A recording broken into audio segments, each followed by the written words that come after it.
Hello and welcome to training on the general ledger. Today we'll be covering how to enter a journal entry using a spreadsheet. First thing I'm going to do is go to my general accounting menu item. I'm going to click on that and it's going to show me three sub-menu items: general accounting dashboard, journals, and period close. I'm going to click on journals.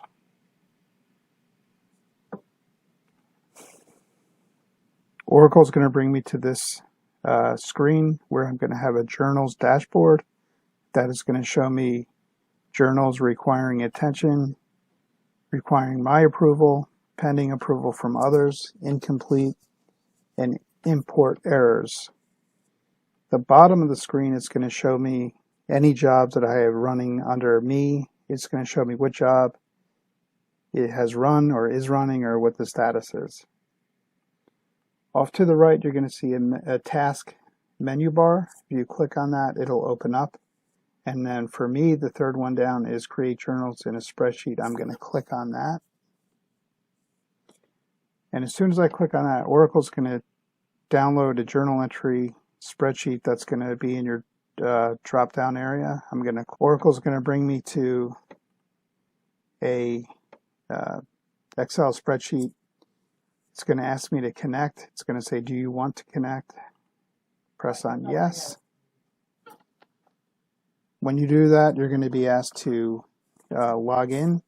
I'm already logged in, so I'm going to enter my journal entry information. I'm going to put the journal, so I'm going to, in the journal name, I'm going to put in my naming convention. The other thing I can do is once I put in a name, you can also, another way to populate the fields is to just copy and paste from another Excel field or from really anything.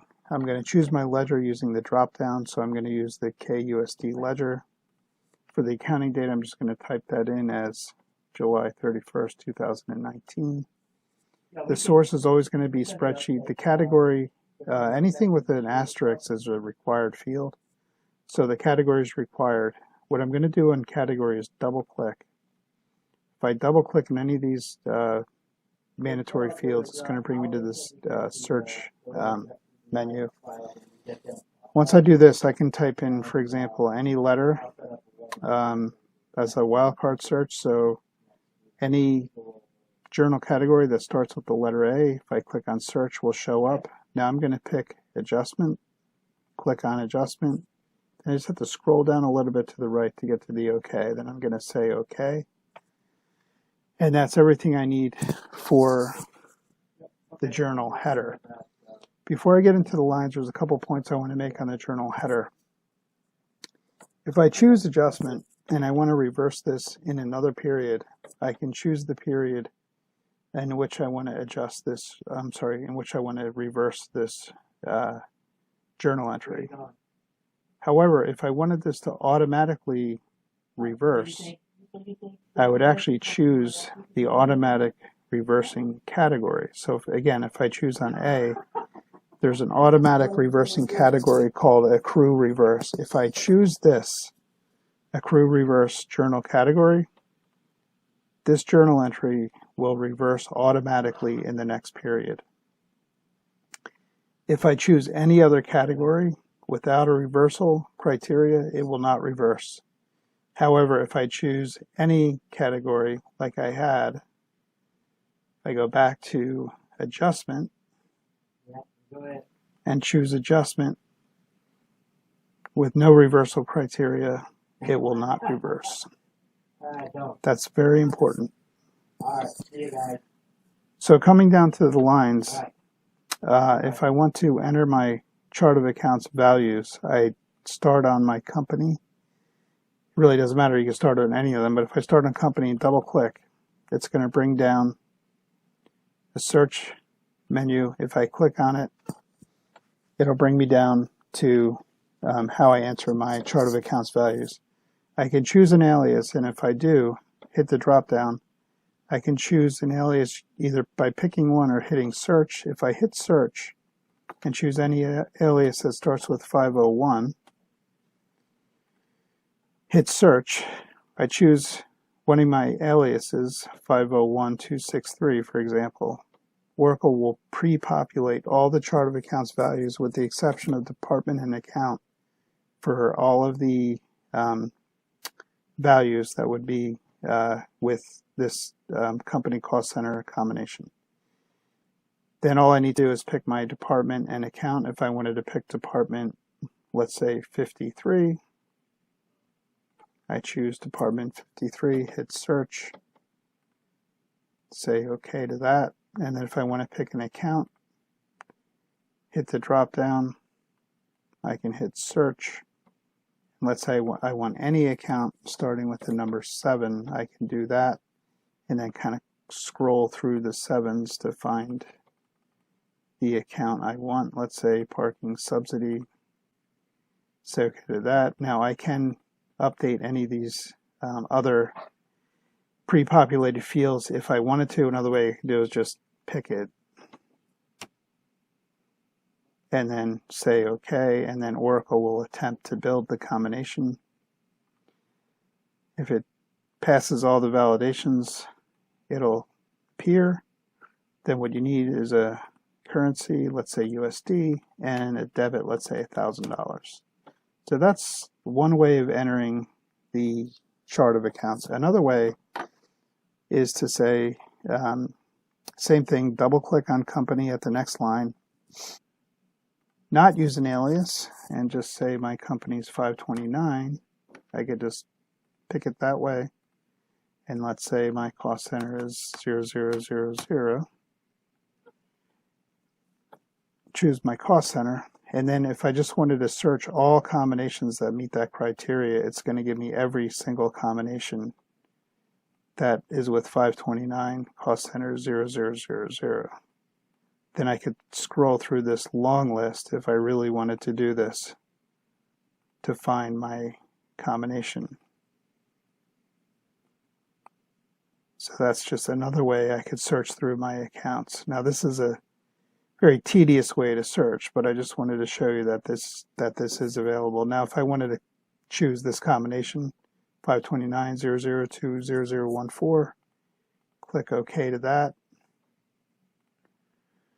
So that's just showing you another way to search through your accounts.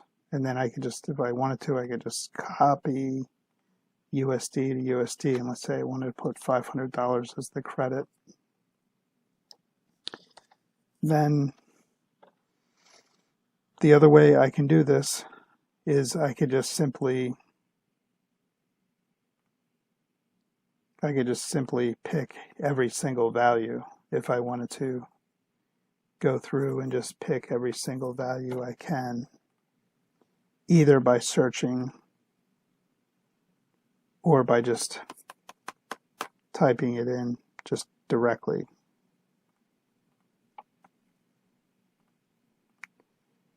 And then of course I can pick any account. Let's say I know the account starts with 70. Not a good one. Let's say 71.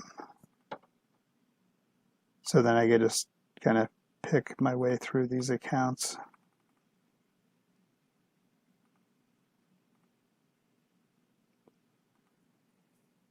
Then if I click a 0, just kind of give it a second. It's another way of kind of just, an easier way to pick your accounts.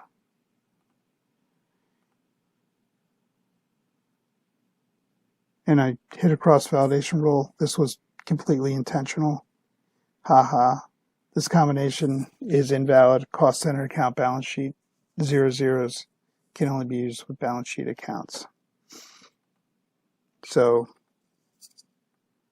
in this case, I'm going to change this cost center to 501263.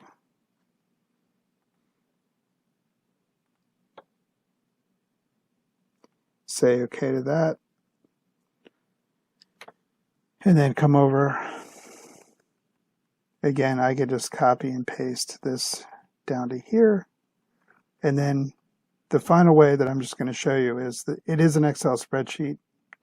So you can always just copy and paste or get your data from anywhere, whether it's from another analysis, formulas within the spreadsheet, whichever way you need to get the data in is fine, as long as, at the end it's validated. Now you can see this isn't tying out, so now it's a balanced journal entry. So once you're happy with your journal entry, we're going to submit it, but before we submit, let's just review. So I showed you pretty much all the ways you can pick your values. We talked about the category. You could choose any category. It's just the accrue reverse category is special because it's going to accrue automatically. If you want to, it's going to reverse automatically. If you wanted to reverse manually, you can do it with any category as long as you put in a reversal period. Once you're happy with your journal entry, hit submit. And once you hit submit, you're going to get a couple of options here.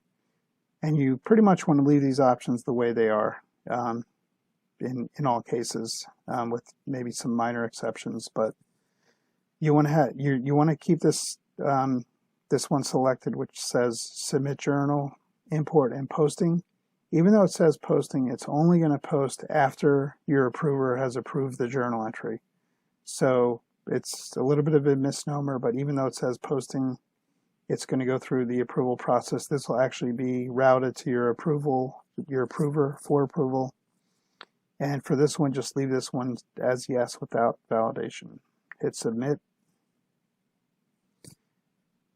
And then you should get this confirmation with your process number, your group ID, and each of the rows should say row inserted successfully. Thank you.